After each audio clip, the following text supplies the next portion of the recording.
Bueno, ustedes, ok. Buenos días, el día de hoy vamos a ver el trastorno por déficit de atención e hiperactividad. Mi nombre es Claudia Martínez, compañera R2 de Medicina Familiar. Los objetivos de la clase, a ver, permítanme, van a ser identificar los signos y síntomas presentes en los pacientes con TDA para poder referirlos a la atención especializada correspondiente. Conocer los factores de riesgo en los pacientes con trastorno de déficit de atención, además de conocer los criterios diagnósticos, pero ahora ya del DSM-5, reconocer las conductas asociadas al TDA, concientizarnos como médicos sobre el seguimiento de estos pacientes, además de intentar hacer todo lo posible por mejorar la calidad de vida de ellos, ya que es muy común, por ejemplo, la desintegración familiar o la desintegración social. Como definición, tenemos que es un trastorno del neurodesarrollo y síndrome conductual heterogéneo cuyos síntomas comienzan en la infancia y se caracteriza por tres condiciones. Número uno, pues exceso de actividad motriz. Número dos, impulsividad y también el defecto en la atención.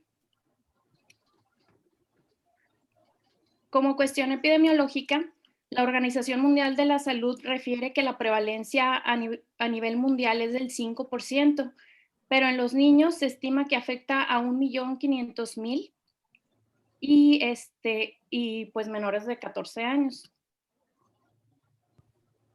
Hay algunos factores de riesgo que son, por ejemplo, que se puede desencadenar por traumas emocionales, traumas físicos, causas alimentarias, por ejemplo, el exceso de carbohidratos, especialmente azúcares, causas biológicas como, por ejemplo, la genética, algunas causas tóxicas y también en cuestiones de los reflejos primitivos, pues porque no hay una supresión de estos mismos o una disbiosis intestinal.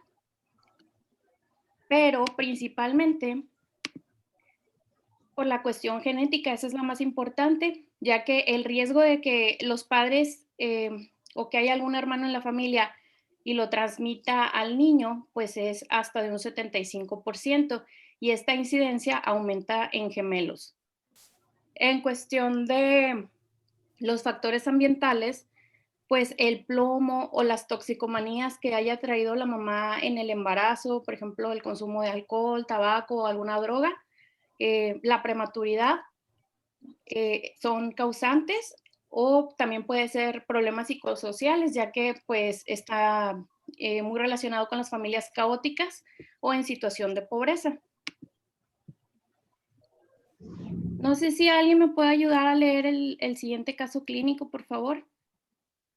Mm, Si quieres yo, Claudia. ok, sí, muchas gracias, Jiménez. Ok. Bueno, se trata de un paciente masculino de 10 años de edad que es traído por la madre a consulta por primera vez debido a dificultades en el rendimiento escolar y problemas de conducta. Refiere la madre que el niño desde siempre ha sido inquieto y distraído. La situación comenzó a agravarse al iniciar la educación primaria, cuando además empezó a disminuir el rendimiento escolar hasta llegar a suspender todas las asignaturas el curso pasado. La conducta también ha empeorado con los años, tanto en el colegio como con los compañeros y profesores, con conductas oposicionistas y desafiantes, lo que le ha costado varias expulsiones. En el ambiente familiar, la dinámica está presidida por una notable desestructuración con padres separados y sin un apoyo económico estable. Exacto, bueno, nada más recapitulando, ¿qué ves así como de puntos claves en el cuadro clínico? Bueno, ahí lo que llama la atención pues es la alteración del rendimiento escolar, los problemas de conducta, las conductas oposicionistas que también presenta este paciente desafiante y como factor de riesgo para desarrollar este cuadro pues es el ambiente familiar, ¿no? Con padres separados, sin apoyo económico, con una desestructuración familiar. Exacto, hasta ahí pues es la situación, por así decirlo, familiar, ¿verdad? Del paciente. Entonces, vamos a ver. ¿Alguien más que me pueda ayudar a leer los antecedentes? Muchas Si quieres, gracias. yo te ayudo. Ok, gracias, Ilse, por favor. Cuadro clínico. Antecedentes familiares. Madre sana, exusuaria de drogas intravenosas con heroína. Padre con esquizofrenia paranoide con falta de cumplimiento del tratamiento. Y hermano de 5 años sano.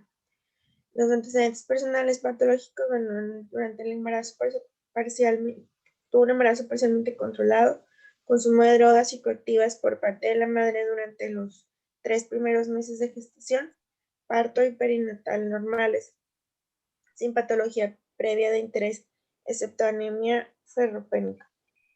Y los antecedentes personales no patológicos, alergias negadas, vacunación con esquema completo a su edad. Excelente, muchas gracias. ¿Y qué te llama la atención de los antecedentes? Pues primero los antecedentes familiares, pues que la mamá usaba drogas, usaba heroína. Ujú. También hay antecedente de enfermedad mental por parte de mi papá, por Exacto. esquizofrenia paranoide. Pues que durante el embarazo la mamá usó drogas Ujú. y pues ya. Perfecto, muchas gracias. Ujú.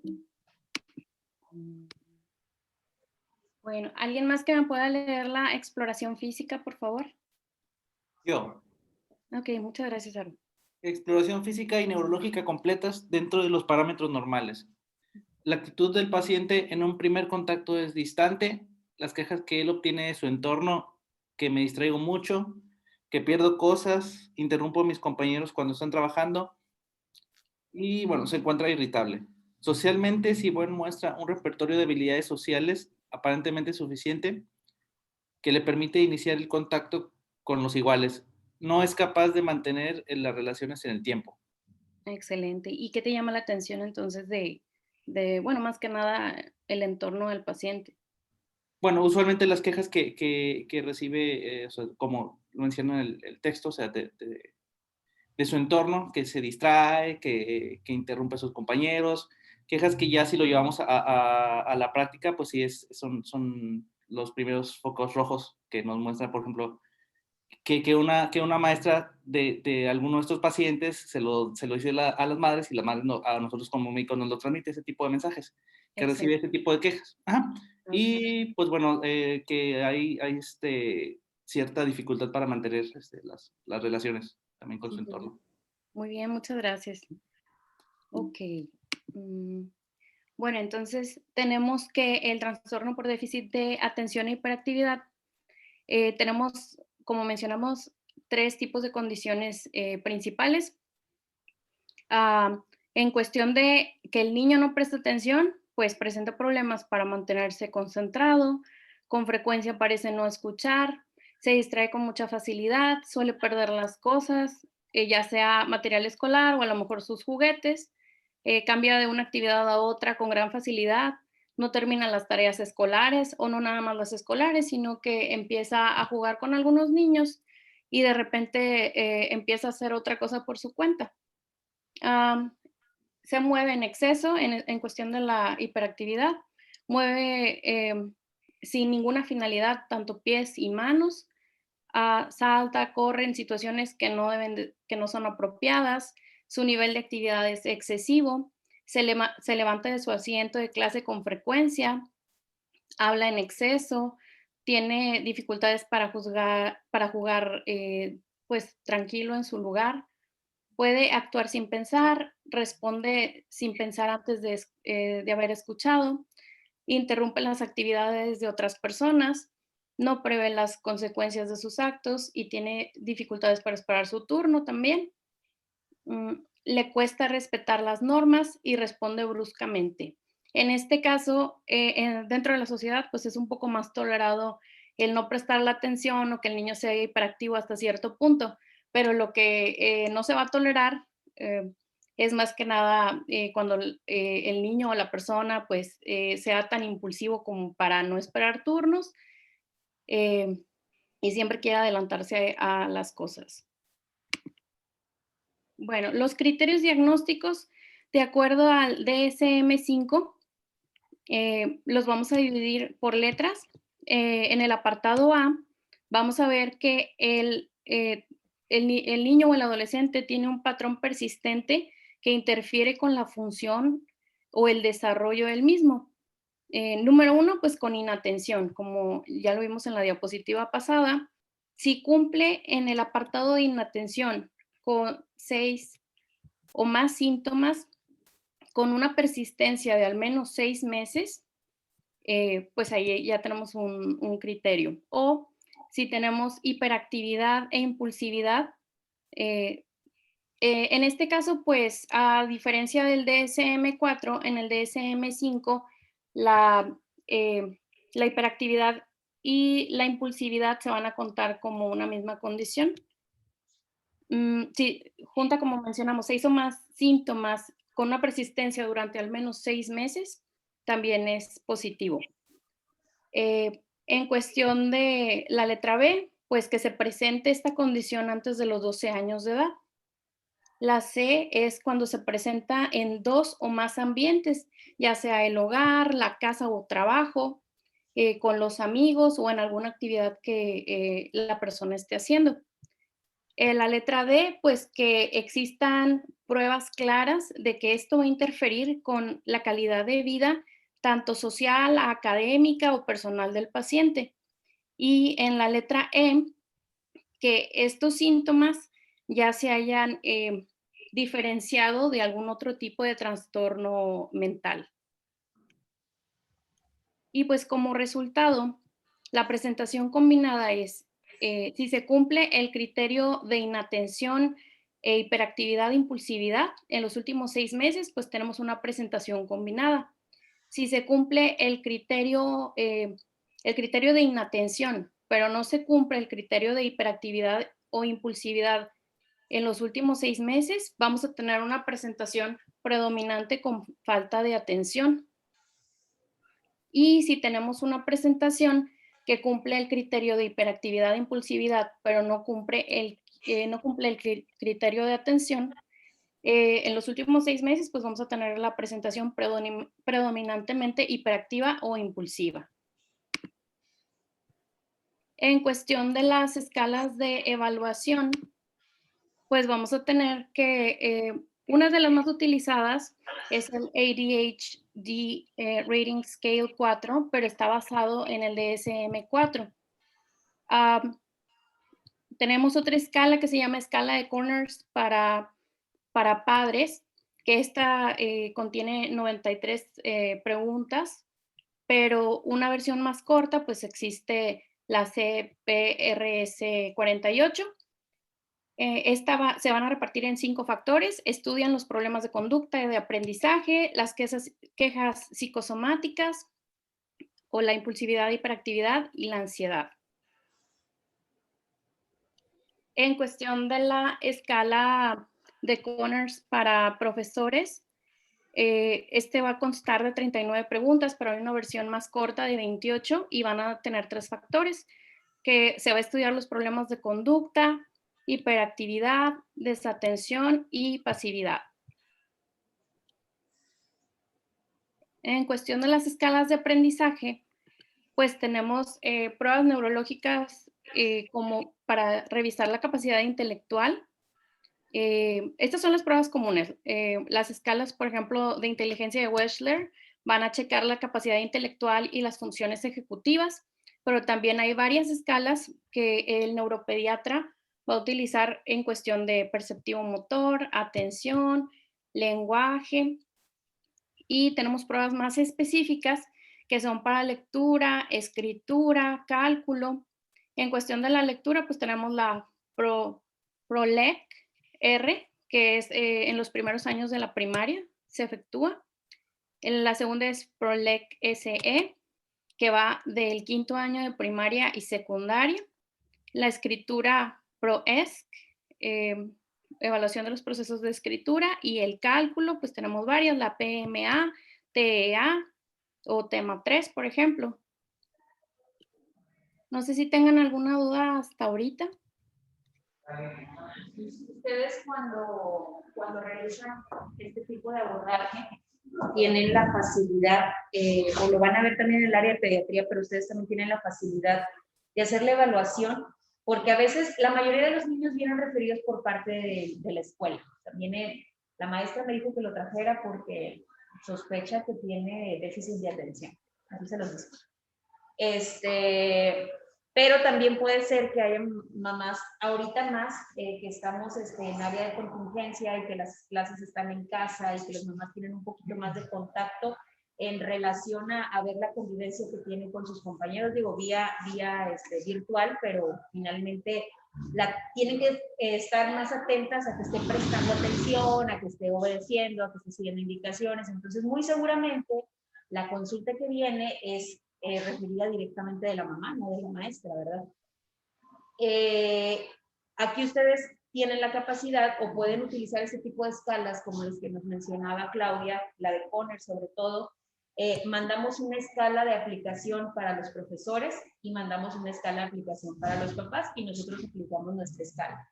Y ya de acuerdo, le volvemos a dar cita al paciente, de acuerdo al resultado, hacemos la evaluación diagnóstica, ¿verdad? Pero podemos implementarlo desde la consulta. Pero sí es importante conocer las escalas, cómo funcionan y cómo se deben de aplicar, porque son preguntas que les va a hacer la mamá antes de llevarse los formatos a llevárselo al maestro, a llevárselo, o para que lo haga ella en casa. ¿Ok? Seguimos, Claudia. Ok, gracias, doctora. Bueno, en cuestión de los diagnósticos diferenciales, pues se pueden dividir en cuestiones psiquiátricas o cuestiones psicosociales. Lo principal en la cuestión psiquiátrica es, por decir, que se presenten los trastornos de ansiedad por separación generalizada. Otro también muy común como diagnóstico diferencial, pues sería el trastorno de espectro autista, ya sea el propio autismo o el Asperger. Pero también tenemos que estar muy al pendiente si estos niños no hayan traído algún dato de maltrato infantil o abuso sexual, o que tengan alguna discapacidad del retraso mental tal cual. Porque como hemos visto y también vimos en el caso clínico, pues estos pacientes no van a tener realmente ni en la exploración física tal cual o neurológica, pues alguna, pues, sí, algún detalle. En cuestiones psicosociales, pues tenemos que ver también que no esté pasando tanto el niño como el adolescente algún duelo, una pérdida, algunos cambios recientes del entorno, porque pues a algunos niños y adolescentes, pues si, por ejemplo, no sé, terminaron con su pareja o tienen dificultades familiares y económicas o han emigrado a algún otro lugar o también que hayan sufrido de violencia o cambios bruscos, por ejemplo, de escuela, pues esto también puede ocasionar la condición de desatención tal cual o que se encuentre irritable. En cuestión del manejo, pues la guía de práctica clínica, bueno, voy a cambiar un poquito lo de la ventana porque se ve mejor aquí. Los pasos que nosotros debemos seguir es, por ejemplo, como menciona la doctora, si nos llega un niño o un adolescente que los padres refieren, o bueno, de la escuela lo refieren con problemas de conducta que sean muy sugerentes del trastorno por déficit de atención, tenemos nosotros que ver si hay un impacto en el desarrollo de esta familia y si es grave. Si no lo es, pues podemos referir a los padres o a los tutores a un programa de entrenamiento y educación y debemos de tenerlos en un periodo de observación de 10 semanas aproximadamente. Si se mejoran los síntomas, pues se continúa solamente el monitoreo del desarrollo del menor. De otro modo, si hay un impacto en el desarrollo de la familia y si es grave, hay que referirlo a la atención especializada para que lo valore el pediatra o neuropediatra o el especialista en trastorno por déficit de atención. Estos lo que van a hacer, pues va a ser una valoración completa con historia clínica, la situación familiar, antecedentes personales, la exploración física y examen mental. Si hay alguna comorbilidad, todo esto de acuerdo a los valores, pero ahora del DSM-5. Si se confirma el diagnóstico, pues se va a enviar a un tratamiento no farmacológico. Estas van a ser estrategias enfocadas, primero que nada, pues a la familia, con el entrenamiento de los padres y grupos de apoyo. Número 2, intervenciones en el niño, un entrenamiento de las habilidades sociales, solución de problemas o habilidades de estudio. Número 3, intervenciones en la escuela con una modificación conductual o adecuación de instrucciones. Si se mejoran los síntomas, pues ya se envía pues ya a monitoreo de los síntomas del TDAH. Y en caso de que no, y está justificado o deseado el medicamento, si se acepta, pues se tiene que hacer también una valoración física completa, valorar el riesgo cardiovascular, valorar riesgo de abuso de sustancias y pues los tratamientos farmacológicos de primera línea, pues es el metilfenidrato, atomoxetina o dexanfetamina. En caso de que los síntomas no se mejoren, pues hay que volver a revalorar al paciente porque es muy probable que tenga otro tipo de diagnóstico o a lo mejor alguna otra comorbilidad o que no haya caído bien el tratamiento.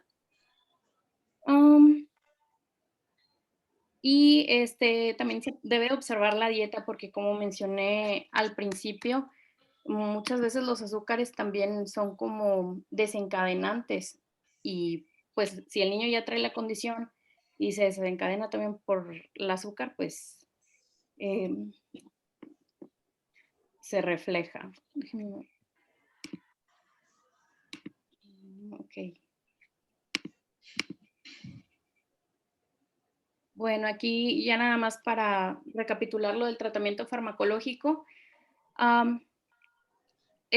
Como el metilfenidrato y la dexanfetamina pues son estimulantes, se trata de no, bueno, hay que revisar, por ejemplo, los efectos que puedan tener las anfetaminas dentro del niño porque pues pueden suprimir el apetito o no pueden o no van a poder dormir bien. Y en cuestión de las complicaciones, pues nosotros como médicos de primer contacto es muy importante detectar estos signos en los niños, porque si no se detectan a tiempo, va a ser un individuo que va a tener una conducta antisocial, porque pues la sociedad no lo va a estar tolerando, lo cual va a llevar a que sea una persona que va a estar totalmente desintegrada, tanto familiar como socialmente. Estas personas, tanto los niños como los adultos, pues suelen tener más accidentes porque pues no están al pendiente de su entorno.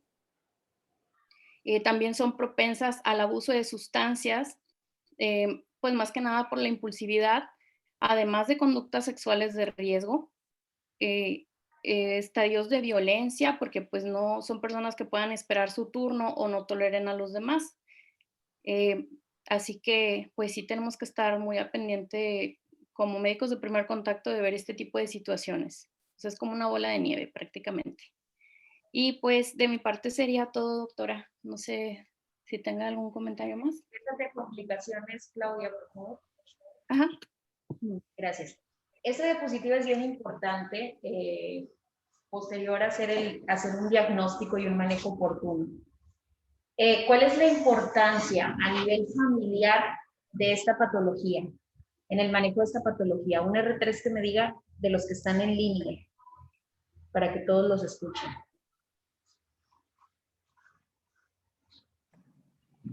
Yo, doctora. A ver, Vidrio. ¿Qué tan importante tiene esta, o qué tanto repercute a nivel familiar? Digo, todas las patologías, por el hecho de ser enfermedades, repercuten como crisis a nivel de la familia, ¿verdad?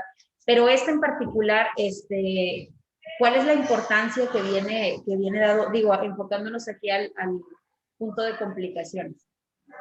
Bueno, algo importante antes de realizar el diagnóstico, obviamente basarnos en las escalas que ya comentó Claudia. La de Conners es algo sencilla de realizar y siempre los padres y los maestros pues sí logran intervenir en la solución de las escalas. Pero algo interesante en esta patología es de que antes de poder hacer el diagnóstico, también debemos de investigar sobre la familia.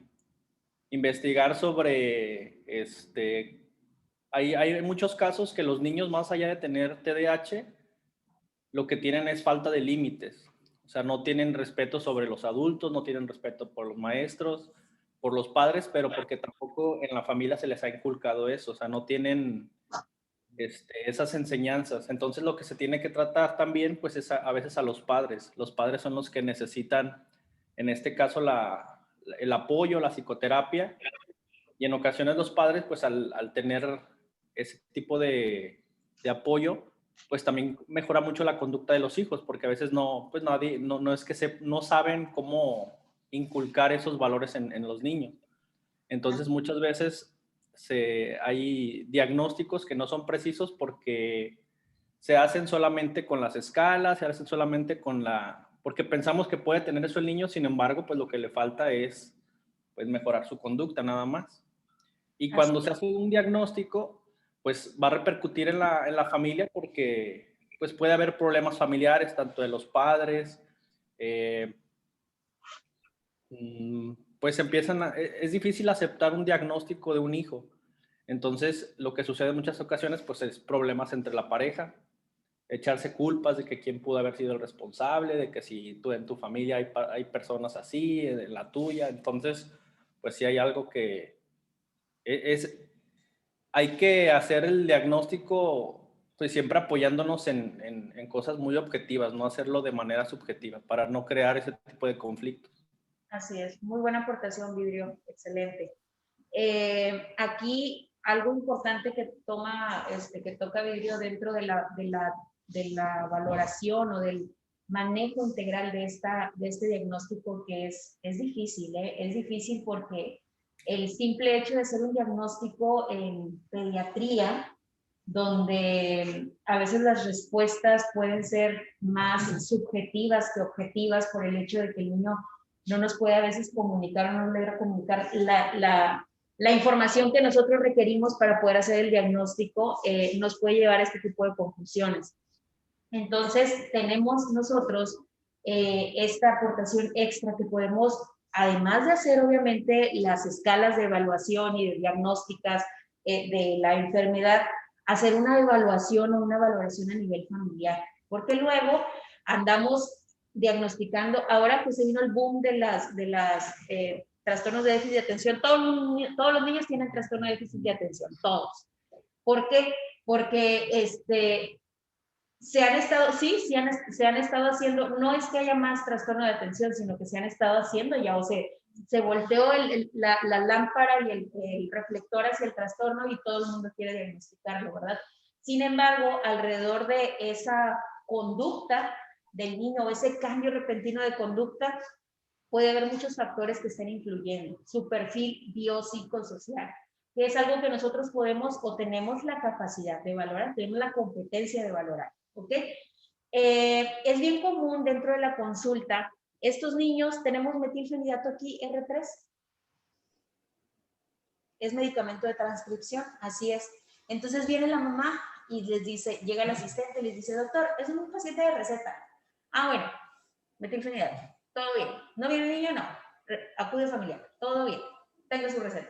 Entonces, ok, ya suponemos que tenemos el diagnóstico, no fue un problema familiar, se abordó el paciente, se le hizo el diagnóstico, se le hizo la referencia, ya lo regresaron a nosotros por el tratamiento y el paciente ahí la lleva.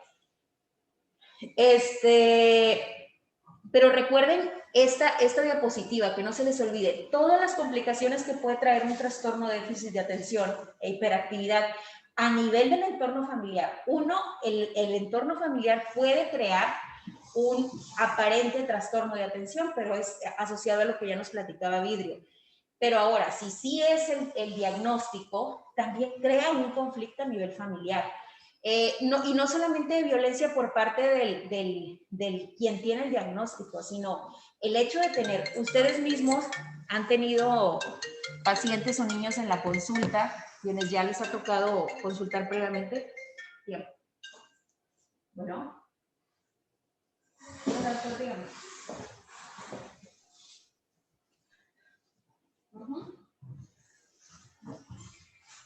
Claro que sí, ahí va para allá.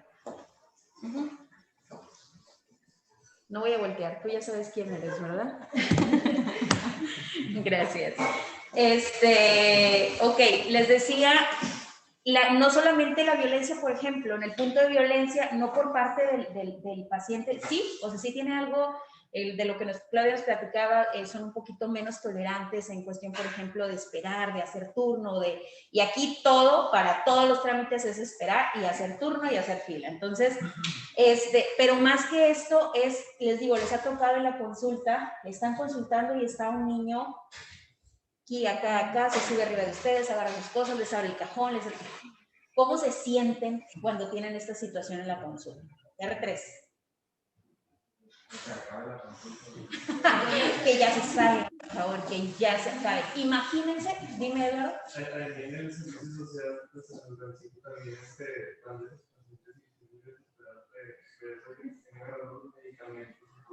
bueno, ahora, honestamente, ¿qué es lo primero que piensan?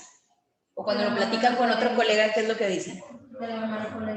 Oye, esta mamá, qué bárbaro, pero si fuera yo, ¿verdad? Ya los quiero ver con hijos. Ya los quiero ver. De rato les platico la travesura que hizo mi hija ayer.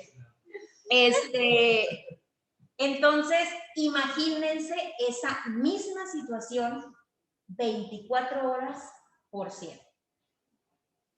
Es desesperante. O sea, los papás de verdad llegan desesperados. Es una de las situaciones, por ejemplo, donde he visto más al familiar, al cuidador, junto con Parkinson, con Alzheimer, perdón, desesperados. De verdad, muchos externándolo y llorando y sintiéndose mal por externarlo, de ya no lo soporto, doctora, ya no puedo, o sea, ya no lo soporto. Es mi papá, es mi hijo, hablando de diferentes enfermedades, pero ya no lo soporto, o sea, no, esto ya me está sobrepasando. Entonces, ¿qué es lo que pasa? Empieza la violencia a nivel familiar. No sé si escucharon, hace poco me llamó mucho la atención, siempre escucho las noticias cuando voy manejando, y escuché que encontraron una niña que mataron, una niña como de 4 o 5 años, que la llevaron los papás y había fallecido, ¿no? Pero al momento de revisarla, o se la encontraron y los papás la habían reportado, creo que muerta o que desaparecida, y en realidad al momento de encontrarla ven que tenía un golpe muy fuerte en el cráneo, o sea, tenía fractura de cráneo. Entonces, algo atribuido a y tenía huellas de violencia pasada, ¿no? Pues se hace la investigación y resulta que la niña era hija de la señora, y el papá era el padrastro. O sea, ella se había separado por la misma situación yo creo que esa situación familiar. El papá dijo, yo no puedo, y se fue. Ella se vuelve a casar y el padrastro no la aguanta, y en una situación de que no quería comer, fue la declaración de él, no quería comer, y empezaba a aventar cosas y se desesperó y le pegó en la cabeza y la mató. Entonces me quedé pensando, muy seguramente a lo mejor esa niña tenía déficit de atención y no estaba diagnosticada. Entonces, nos estamos yendo al extremo, porque no son todas las historias terminan igual. Sin embargo, de allí viene o radica la importancia en hacer diagnósticos oportunos y en hacer intervenciones a nivel familiar, porque luego les digo, ya viene el paciente con tableta, viene por sus medicamentos de control y a lo mejor va bien, pero nunca se sentaron a preguntar, señora, ¿cómo se siente? ¿Cómo se ha sentido usted al ver los cambios de su hijo? ¿Cómo ha cambiado la dinámica a nivel? ¿Cómo ha cambiado la comunicación? ¿Cómo se ha sentido, Joaquín?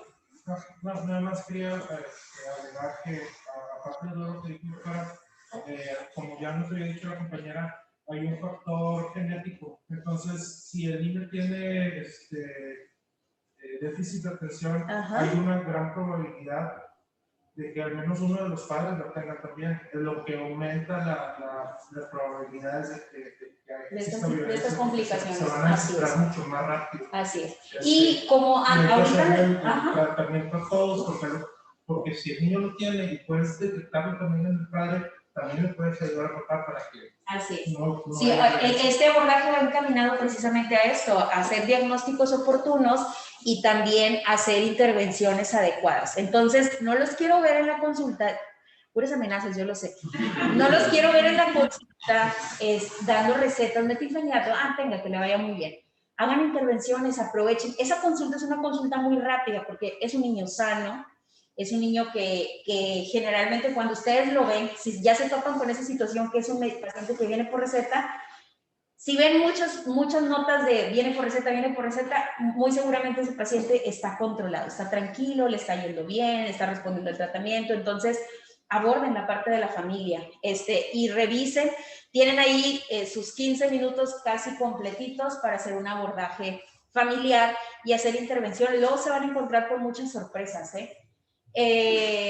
cuando empiezan a buscarle. Acuérdense que el que busca encuentra. ¿Alguien aquí en línea levantó la mano? ¿Quién fue?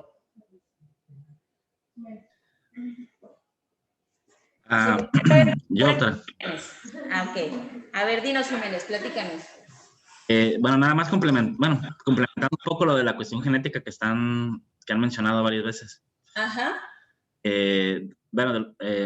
Bajo el entendido que no hay una causa única como factor desencadenante para el trastorno de déficit de atención, los genes que se han visto implicados pues, son genes que codifican para la transportación y recepción de la dopamina.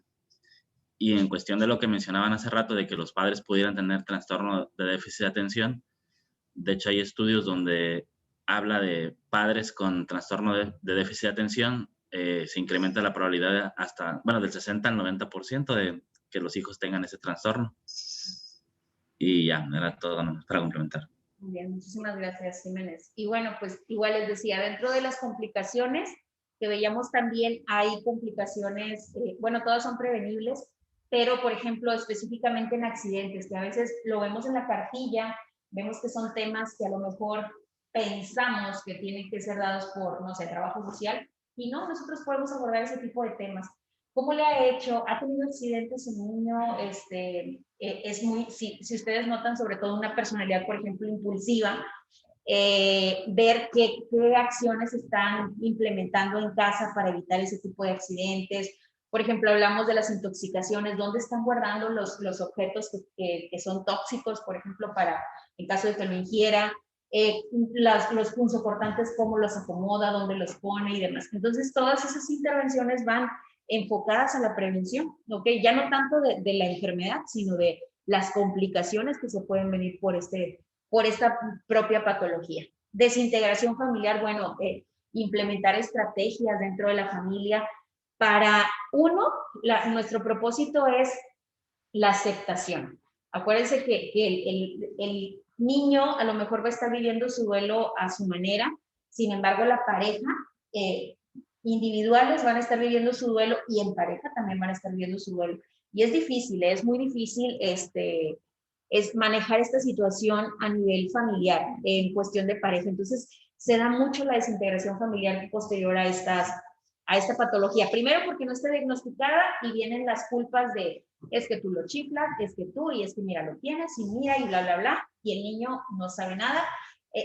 Y hay mucha depresión también en estos pacientes, precisamente porque se sienten rechazados, se sienten aislados, se sienten que están juzgados, y son impulsos que vienen, que nacen de él y que es algo que no pueden controlar. Entonces, si nosotros logramos que la pareja, que la persona, que el paciente entienda la enfermedad, vamos a poder lograr, esto nos va a llevar a lograr una aceptación de la enfermedad primero, y ya aceptada la enfermedad, entonces el paciente va a seguir indicaciones, va a buscar ayuda y va a evitar estas complicaciones.